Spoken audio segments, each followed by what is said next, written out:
ओम शांति। सृष्टि की रचना के आदि और अंत का ज्ञान परमात्मा ही दे सकते हैं। परमात्मा शिव निराकार हमें इस सृष्टि पर स्वयं अवतरित होकर सत्य ज्ञान देते हैं। सृष्टि के आदि मध्य अंत के गुह्य रहस्यों को समझाकर हमारे समक्ष ज्ञान का सोजरा कर देते हैं।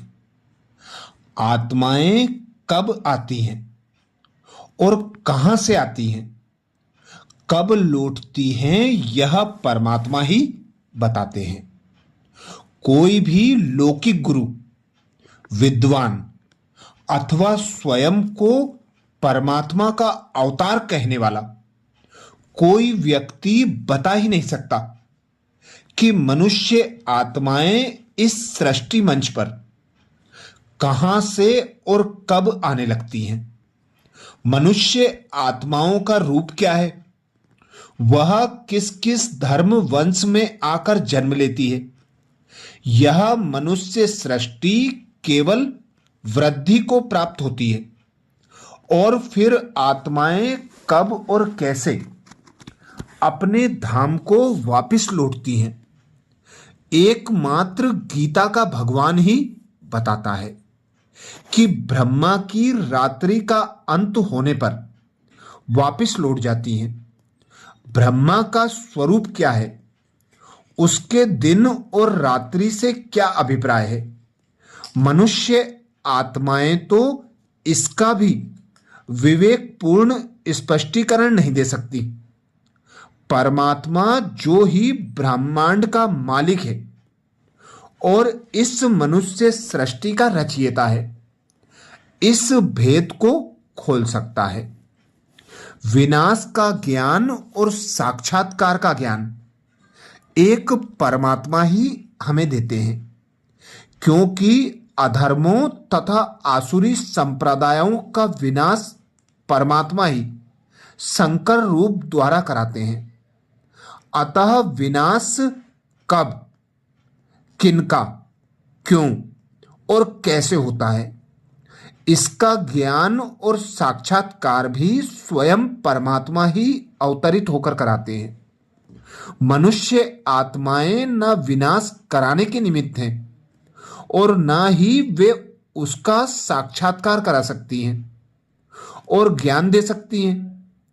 अतः कोई भी मनुष्य आत्मा जो अपने को परमात्मा का अवतार मानती है, विनाश का पूर्ण परिचय कदाचित दे नहीं सकती। गीता के भगवान ही एकमात्र ऐसी परमात्मा है जो कहते हैं कि मैं महाकाल हूं, सारी सृष्टि का विनाश ही मेरा अभिप्राय है।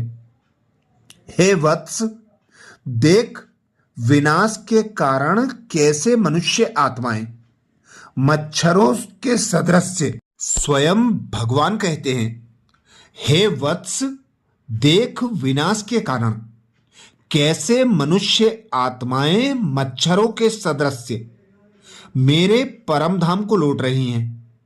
हे वत्स, यह समस्त आसुरी संप्रदाय जो तमोगुणी और विकारों के प्रभाव में हैं और जो लोग अपने को भगवान अथवा शिव कहते हैं या ईश्वर को ही नहीं मानते, विनष्ट हुए पड़े हैं। परमात्मा युगल रूप रचता है। अब देखेंगे कि अन्य मनुष्य आत्माएं जो अपने अपने धर्म की स्थापना के निमित्त बनी, युगल नहीं थी। परमात्मा ही है जो ब्रह्मा, सरस्वती, आदिनाथ, आदि देवी, एडम, ईव अथवा आदम हो का रूप रचकर युगल रूप से सतयुगी सृष्टि अथवा धर्म की स्थापना कराता है। यह बात अलग है कि लोगों ने युगल श्री कृष्ण और श्री राधा को ही गीता ज्ञान का निमित्त मान लिया है, जबकि वास्तव में परम आत्मा ही ब्रह्मा सरस्वती, जो ही अगले जन्म में क्रमशः श्री कृष्ण और श्री राधे बनते हैं, उनका युगल रूप रचते हैं।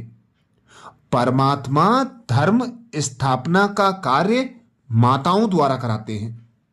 यह भी प्रसिद्ध है कि गीता के भगवान ने अनेक माताओं कन्याओं को जरासंध इत्यादि की जेलों से मुक्त करा के अतीन्द्रिय सुख प्रदान किया।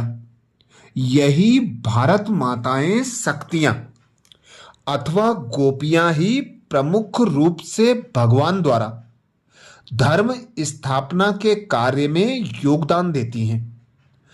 अतः पहचान की यह भी एक युक्ति है कि गीता के भगवान धर्म ग्लानि के समय अवतरित होकर माताओं कन्याओं द्वारा ही धर्म स्थापना का कार्य करा के माता गुरु की प्रथा चलाते हैं।